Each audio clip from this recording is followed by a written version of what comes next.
Hey, Christie here for Loom Crafty Fiber Arts. Today I want to show you how to loom knit a new stitch I designed called the Twisted Lace Rib Stitch. This is a 2-row repeat rib stitch. It is, as you see, lacy. It does not curl, but if you're in it's flat panel only, this is for flat panel. If you're going to use it for like a blanket or a shawl or something like that, I would suggest that you make a border for it, because for this example that I'm showing you today how to do this stitch, I'm only using turning pegs where I'm going to slip the last peg and turn back the other direction. So I'm not showing you a border because I leave borders up to y'all what y'all want to do for borders. I do also give you permission to do your own cast on and your own bind off as you choose, because it would depend on what project you're doing as to what bind off and cast on you want to use. Now I did do a garter cast on down here and I didn't like it. I think it looks kind of too loose and loopy, so I don't suggest a garter cast on for this. So you can try other cast ons. Okay, this was made on my 3/8 gauge Cindy Wood loom with a number 3 DK weight of yarn, and that's what I'm going to use for my example today. Now I've already done my cast on and did a couple of rows so my yarn wouldn't be moving around too much. And I'm going to show you the first row. We're going to slip the first peg because I've already got my cast on done and a few rows. So the first row is going to be very easy. It's just E-wraps.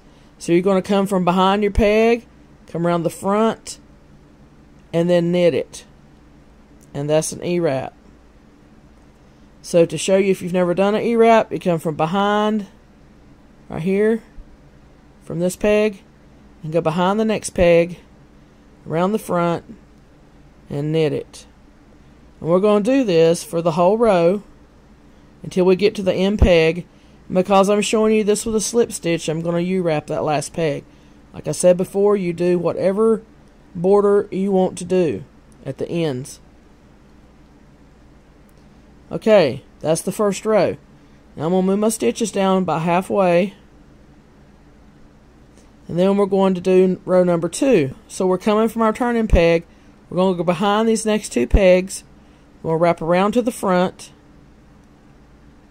And then we're going to knit them both. And then we're going to come in front of those 2 pegs we just knit. And we're going to scoop down, pull our yarn up, and put that new peg on. Excuse me, new loop on. That's a purl stitch. So, come from behind these 2 you just worked, wrap around like a big E-wrap, knit both pegs, pull working yarn in front, in between the next 2 pegs, purl the second peg, or peg number 2 in your 2-pair set. Again, we're coming from these 2 pegs we just worked, wrapping around the next 2 pegs, a big E-wrap, knitting both those pegs,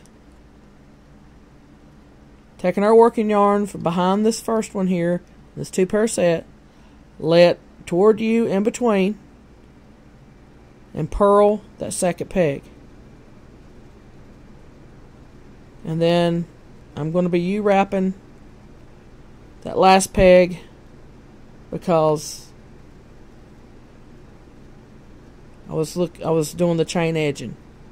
And that is how you do the new Twisted Lace Rib Stitch. So this stitch would go pretty fast because you're wrapping 2 pegs at one time, and then you got the E-wrap. So this should be a pretty fast stitch to do, and it would look nice for shawls and blankets. I don't really think the holes are too big in here for even if you went up to a 4 weight on a 3/8 gauge loom, that would make it less lacy.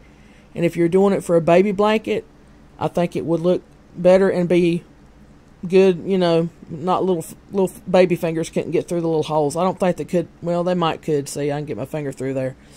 But you could try that and do you a swatch and see. But that's all I have for this stitch. I hope you enjoy this one. If you make something with it, let me know. Either email me, I'll have it in the description box below, or you can join my LC Fiber Arts page group on Facebook. Thank you and have a great day. Bye-bye.